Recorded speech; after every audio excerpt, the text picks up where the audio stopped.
Welcome to Reading Crossbow. My name is Rob, and today I'm doing a midpoint review on Face the Night by Lani Forbes.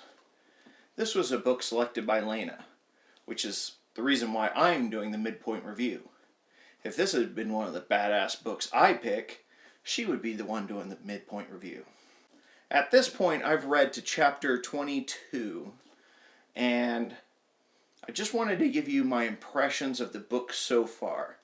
But rather than giving a synopsis of what's happened so far, I just wanted to maybe try something different and give you an idea of what the impressions I get from the book. So the book is a Western fantasy romance. And by Western, it really kind of means the American Old West. 6-shooters, gunfights, cowboys, the whole shebang. It's not a common genre for fantasy. In fact, the only fantasy I know in this Western genre is generally called Weird West. An example of this is a role-playing game I really actually like called The Deadlands. A game like Deadlands, it's actually smashing together a lot of different things. It also is bringing in steampunk and kung fu, chi-based kung fu and voodoo and some other genres of fiction. Whereas this book is a lot more specifically a Western. It has a lot of Western feel. The names of things, the names of people are very much in the Western. Despite the fact that this is not actually taking place on Earth. It is taking place on another world. The book's main events take place on the fringe of what's called the Ordonian Empire. And by being out on the fringe, it kind of gives you that kind of Western feel. There's civilization over there, but over here, things are a little bit wilder. The law is not quite as solid, maybe a lot more corruptible.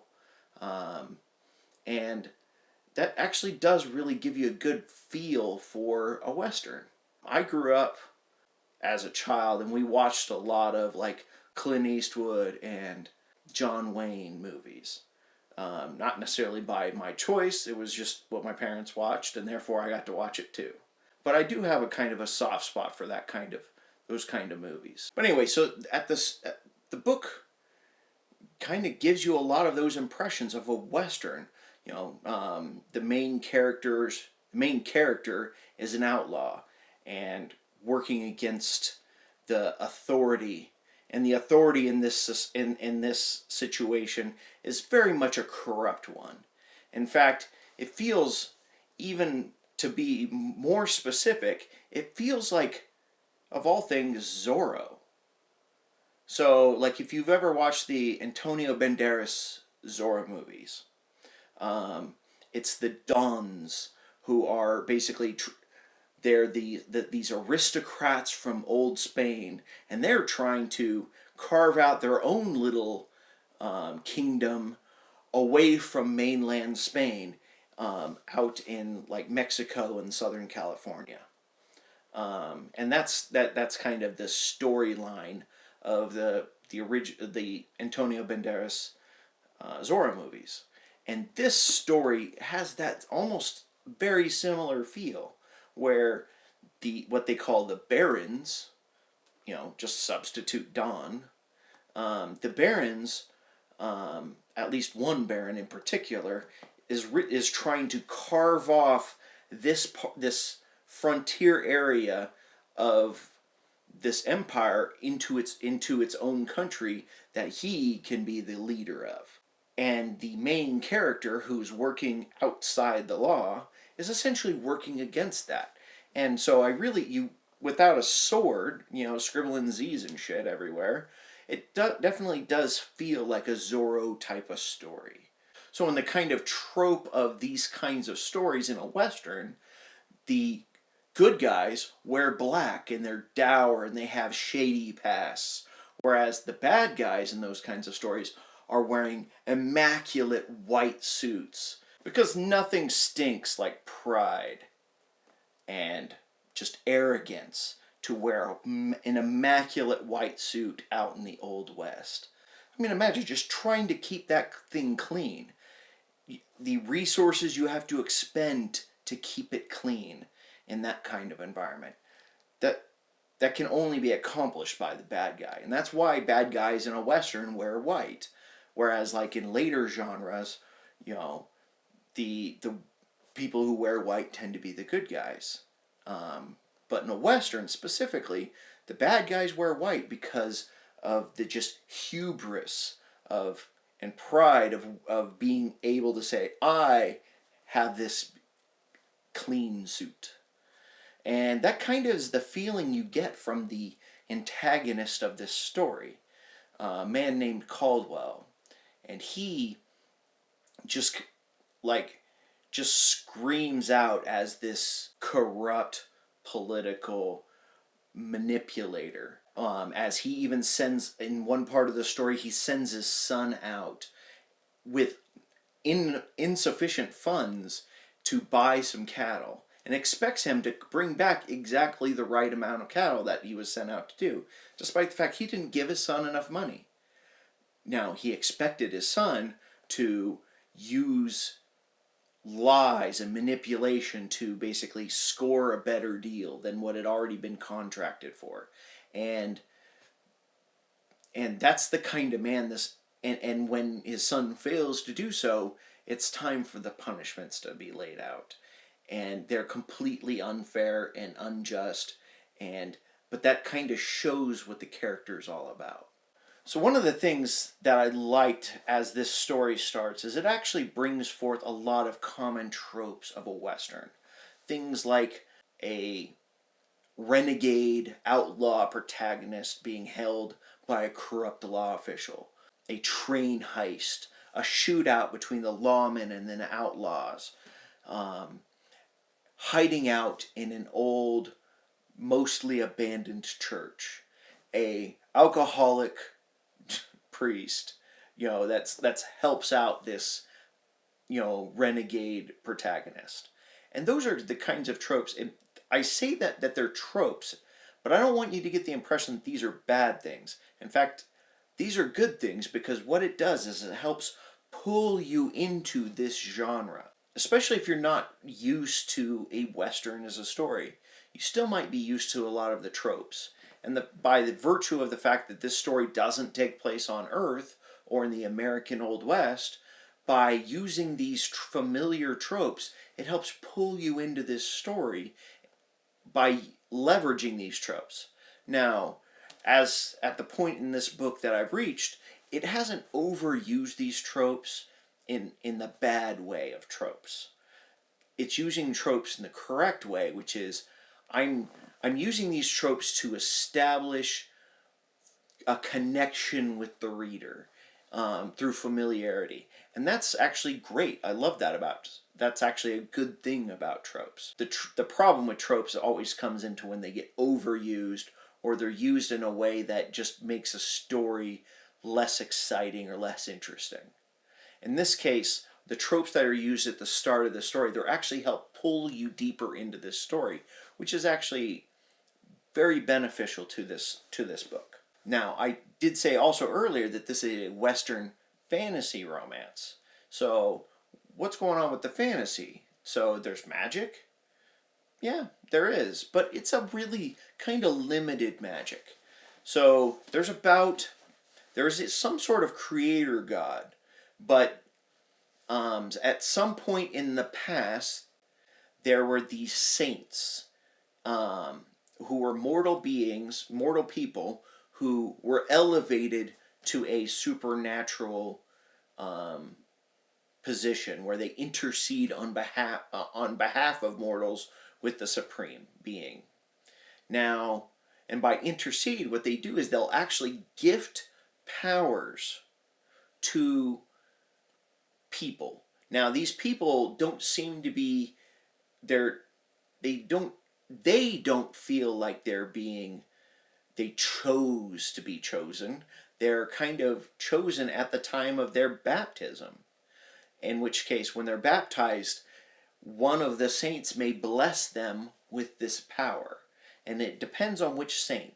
Now, these saints, actually, what's really nice is right here at the very start of the book, there is a table which shows a list of the saints here. And now, one thing I do find a little bit interesting is that the saints' names are very much in a pseudo-Latin type of feel. Things like, let's see, Saint Industrious, Saint Honestus, Saint Firmitas, Saint Dignitas.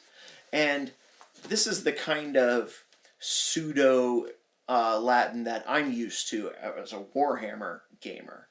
Comes up all the time in Warhammer. And I'm not struck by it specifically, but in the case of this book, it definitely lends an air that these saints are not quite real. They've definitely been mythologized by the society because their names are too appropriate to what they represent. So that tells the audience, in my opinion, that these are mythological characters. Not while they say that they were real people in the past who were uplifted into divinity, or at least a superior supernatural state, that this has been heavily mythologized by this culture, which is why they have names that are very much apply to what their domain or responsibility is. So in the case of this story, the primary point of view character actually is one of these blessed people. So the magical powers in this story feel a lot more like superpowers. But these are like lesser superpowers in a way. Kind of reminds me of the show called, I think it was called 3 Inches, in which case it was all about like superheroes with minor abilities. Like I think the 3 Inches character could basically push something telekinetically just 3 inches, which doesn't seem like much, but if you use it creatively, it's actually it could be powerful. So in the case of the main point of view character in this story, she has almost a precognition power. It's not controlled by her, but it basically gives her a 1 to 3 second premonition about what's about to happen, as long as it's a bad thing. And actually, the whole limitation that only applies to bad things is actually important to this story, because there's a few spots where the character thinks that her power is misfunctioning. It's not working right, because she's like, why didn't it tell me this person was about to walk into the room?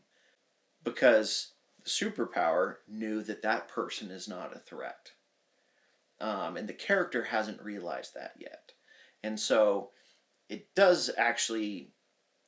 is important to the story, and it's an interesting kind of twist on magical powers. So it does give a kind of interesting scenario where that also is very familiar to a Western, where you have this like alcoholic priest who's helping the protagonist. Because in this setting, the priesthood knows about these blessed people, and they go out of their way to try to help them achieve whatever their destiny is, because that's how they see it. They see it as these blessed have a destiny that their saint gave them the ability to achieve. And while not every use of their ability furthers the goal of their destiny, they're given these abilities specifically so they can get that destiny occurred. And these abilities, depending on the saint, seem to be, according to this table at the front of the book, are pretty varied. So you have one here that's healing. Another one is about manipulating emotions, physical strength, inhuman endurance, mind control or influence over others, invisibility, or in the case of this main character, precognition. As far as we can tell, the powers are fairly limited in scope. They have a minor effect over a small space of time, or small impact. But over the course of a lifetime, that could propagate a lot of change into the world. And I found that to actually be very interesting. I also found it to be interesting that essentially, because there's a limited set of powers, that the world kind of knows exactly what these are. So when they see a person react way too fast, where it looks like they're dodging bullets, well, they know for a fact that that person probably is blessed with the power of precognition. And they know that a bullet was coming, so they lean a little bit forward so the bullet misses. And it's a kind of a cool ability. Now, not everyone gets these powers. So what do the rest of the world, how did they deal with superpowers? Well, there's an ore called Orium. I don't know, kind of a, might as well call it unobtainium to me. But this ore, when refined and somehow a blessed person, someone blessed by the saints, interacts with it, they can actually put a corrupt version of their power into that ore. So, like, one of the powers is to paralyze someone. One of the blessed powers is it paralyzes someone. And so, if that corrupt, cursed version of that gets put into an ore, and then you put that into a bullet, if you were to shoot someone with that bullet, as soon as it hits them, it paralyzes them.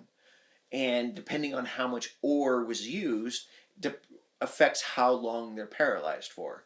So if you wanted to paralyze someone for a long time, you would get a big chunk of ore somehow, and I don't think it's been explained yet, have a blessed of the right saint interact with that ore in order to basically put the cursed version of the blessing into the ore, and then have another person touch it. And as soon as they touch it, boom, they become paralyzed. And you actually see this occur a couple times already in this first half of the book, where these saint powers are being used with Orium to do things that probably aren't intended as far as the saints are concerned, which is probably why they call it cursed or corrupted versions of the saint powers. So to avoid any spoilers, I'm not necessarily going to get into how those powers occur in the story, but I just wanted to kind of bring up that it is kind of a cool, interesting magic system. Now, romance. When I said Western fantasy romance, that's the last kind of genre of this book. And it is obviously intending towards a romantic story. There are two point of view characters. First one so far in this podcast, that we have 2 point of view characters. Both, teenage, late teenagers, a boy and a girl, and it's obvious that there's an attraction that's occurring within the first half of this book. If I had to guess, this is not at all going to be like Fourth Wing, where all of a sudden for half of a chapter it turns very pornographic. This very much feels more like a sweet, romantic rather than a lustful romance tale. There definitely is the potential for a romance story that's happening within the first half of this book. It just hasn't happened yet, so I really can't review how that's occurring.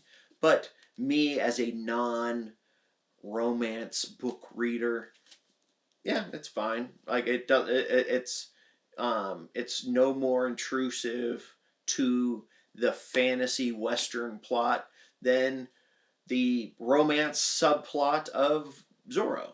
So if that's not really an issue for you, then don't worry about it. So far, pretty fun read, actually. It's a pleasant story. It reads real quick. There's no there's nothing that really stands out as being really intrusive or irritating or bad about this plot. It's a very pleasant, fun read so far. I actually really like the kind of actiony, the more westerny feel to the story. Those are the scenes I actually feel like I enjoy a lot more, and that's probably at least the majority of the book so far. There's some more interpersonal story that's occurring in the maybe second quarter of this book that is building up the romance story, and it's fine. Like I'm enjoying it. I don't have any issue with it. It's just the slower part of the story, and but I'm looking forward to how it picks up and how the villain's plan advances. So overall, at the midway point of this book, I would say this is definitely a recommend for me. While I'm not necessarily a romance fan, the fantasy western is pretty cool. It's not a genre you get a lot of, and I'm happy to say I got to read this. So I'm looking forward to reading the second half of this book and discussing it with Lana next week. Be sure to come back next week to get where Lana and I will both be here to give our final review of the book as a whole. And I definitely hope I haven't spoiled it, but I do hope that I've given you a feel for the kind of story it is. And if it's the kind of story that you're interested in, I personally would recommend picking up this book. I think it's a pretty good read so far. So be sure to also join our Discord community. There will be a link down in the notes below. But let me know what you think about this format compared to the last one. Last one I did a lot more of a Cliff Notes summary of the first half of the book. Whereas this one I pretty much didn't reference the actual plot of the book, just the kind of high level feelings and tropes that were encountered. So let me know how you feel about that. So be sure to like, subscribe, do all the things, or else next time we see Lana, she'll be tied to some railroad tracks and I'll be twirling the corner of my mustache and cackling with glee. All right, see you next week.